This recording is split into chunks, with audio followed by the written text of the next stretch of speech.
Hello gorgeous, I'm Danielle Rosaria and I paint pictures, and I'm out here on this beautiful early, I guess it's almost summer. There's hummingbirds everywhere and I can't wait to talk to you about my newest painting. It's a bird painting and I love painting birds.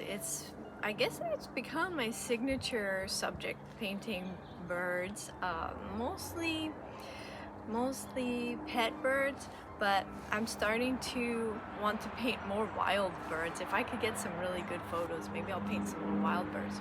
So the painting that we're going to talk about today is this one. It's a blue Budgie Preening, and I had a few comments about this one, which is interesting because I was coming to think of it, if you have not had a pet budgie, this one might look very strange. He's bent almost in half, looking backwards, and so he's in a very strange position. And what is he doing? It looks like he's eating his feathers with this wild look on his face. So I mean, yeah, you could take it like that, but if you've been around budgies a lot, you would see them doing this multiple times a day. This is called preening. And what the budgie is doing is he's getting oil from a gland right back here. It looks like a little stubby thing that pokes up right here. And what they do is they take their beak and rub their head on it, and they get the oil in their beak and they spread it all over all of their feathers. And what that does is it zips the feathers closed so they're nice and smooth, and it keeps the feathers, the little filaments, keeps them together so that the bird can fly, insulate itself, keep warm air in, and also keep the nice, sleek, healthy appearance. You can always tell a healthy bird when they have these sleek feathers. And it also waterproofs them. So if you've ever seen a duck swimming and then the water off a duck's back, it just beads and falls off. That's because of this oil from this gland here. The ducks do it too. They have a lot of oil. And so they put it all over their feathers like that. So that's what he's doing. He is preening. And here's a video. You could see one in action, a little budgie. Budgies are native to Australia, and in the wild they have green feathers with these dark bands on them, but then in pet shops we have other variations. We played with their genetics a bit and brought out different colors. So this one is a violet blue, and there's yellows, there's whites, there's albinos. I had an albino budgie once. I've had many different colored budgies, but the wild budgies from Australia, they occur in enormous flocks, and they're green and yellow.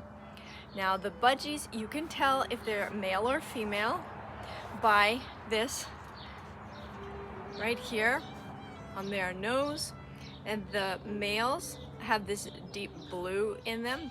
The mature males have blue, and the females are more pinkish or brown, and that's how you could tell them. It's kind of cute. The males are blue and the females are pink.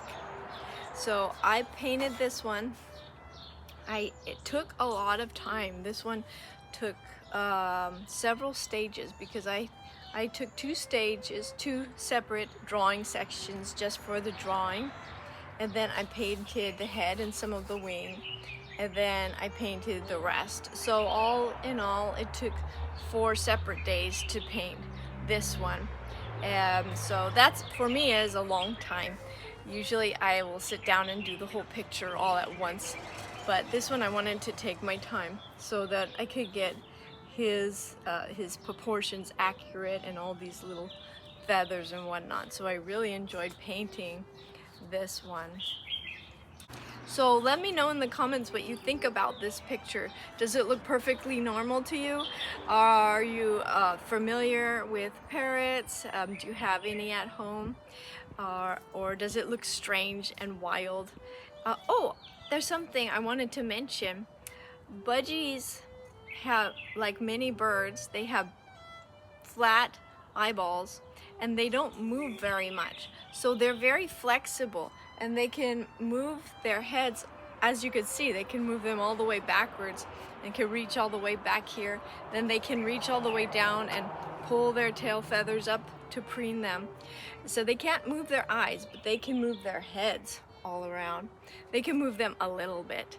They can move their eyes slightly, but in general, when a bird wants to see something, it will have to move its head and its neck all the way around. So that's another reason why they're so flexible. So there's so much to learn about birds and so many different kinds. I love them so much. So let me know in the comments what you think about this painting. Is it strange?